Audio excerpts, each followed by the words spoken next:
to take lunch. I haven't taken lunch yet. You haven't had lunch yet? No. All right. I've just been pushing through. I've been jamming out. Well, good for you.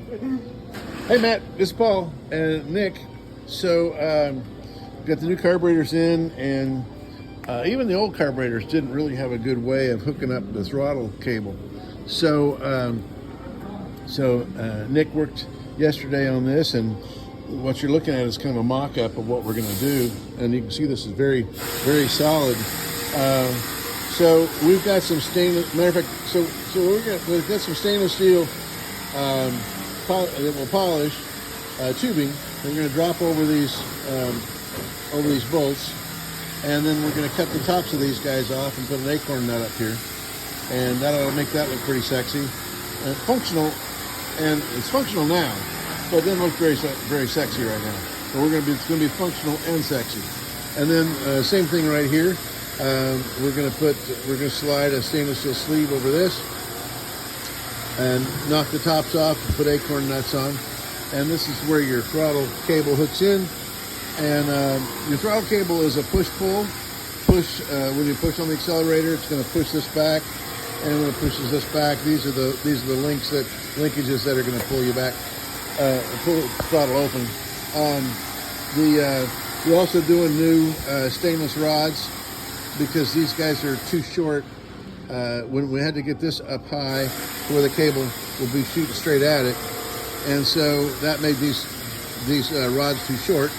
And so, but that's not a problem. We got rods coming in, and then we're going to thread the ends of them and put these clevises on and hook your carburetors up with that. So, the answer to your question, no, we're not going to get it running today. Well, we might get it running today. We've got all this stuff is supposed to be in. These sleeves and the stainless rods are supposed to be in from McMaster Car today. You ordered a gasket. No, I was just going to make them. Oh, you're going to make the gaskets. That's right. You're going to make the gaskets for the exhaust manifold. And let's see. Oh, and here's your new alternator in place. There is a linkage that goes from here to here. Oh, there it is. It's so shiny I couldn't see it. Right.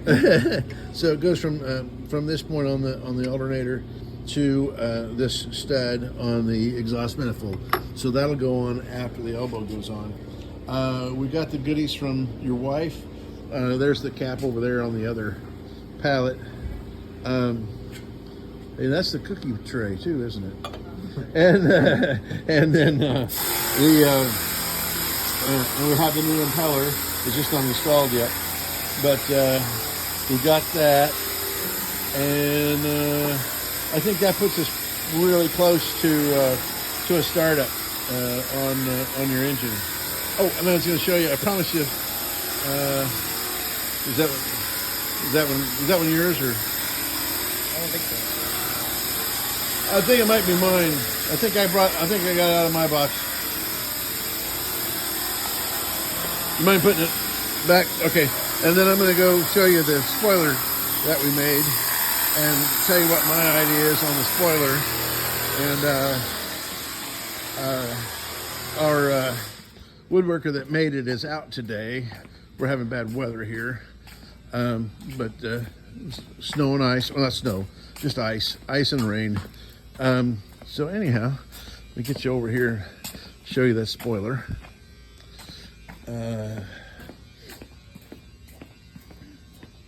Well, oh yeah, there it is. So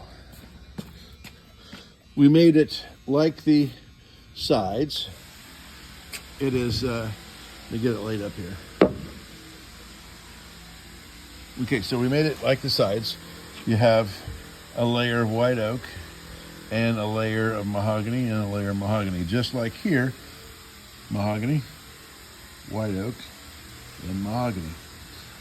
So it leans back on the back, which we think is going to make it pretty effective for water coming up here, getting splashed off, and not just splashed up and into the boat, but splashed kind of backwards. Then let me get back from the boat here just a little bit. So, interestingly, the boat has a different curvature on this side at the very end than it has on this side. So, and we've hidden most of that by making this guy just a little bit shorter over here than it is over here. You can't tell it when you look at it. But anyhow, so the other thought I had was we can do a couple, if you don't like how it finishes off at the corners, then do a couple different things. I would kind of like to see this contour down here be just repeated on the top here. So that'll make a much more, so basically we're 3 inches tall right here, and we would be 3 inches tall all the way from side to side. So I'm kind of tracing where the line would be. We would just maintain whatever distance that is right there, maintain that all the way back and forth. And that would have, that way this would have the same contour as the very back of your boat. And I think that might be a little more attractive. That's what I would do if it's my boat. The other thing I would wonder about is actually, bringing this down even farther. I mean, bringing this down to, say, 1 inch or 2 at the edge, and coming up and bringing it down to, or maybe bringing it down to nothing right here at this point. Because I mean, from the sides of your boat, this guy comes down to nothing, right, with the surface of the fiberglass. So those are my questions as to what makes the most sense to you, or what you think would look the nicest. Of course, if we come down to nothing, that means that you could have some water intrusion, which is the whole purpose for this thing. It would be much less, of course, than if you had no spoiler or no skirt. But I think that might give us the best appearance. So I guess not quite sure. We might be, if you have a strong opinion any direction, let me know. If you are like, I don't know if I want it, if you have a strong opinion you want it left like this, that's cool. If you have a strong opinion that you want the contour to be the same as this, then that's cool. And then if you have the opinion that you'd like it to go to nothing right here, and then come up to the 3 inches here, and go to nothing over here, then we can do that. Then I can maybe make a couple cardboard cutouts to that effect, and put them up there for your review. So this is a really tight curve, and we decided not to try to make that curve.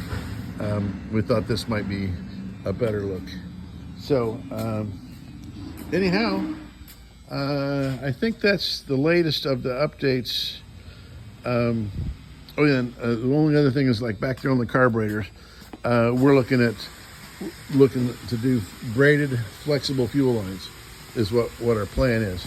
So rather than trying to find some kind of a fuel line that's hard piped and would match, I mean, those are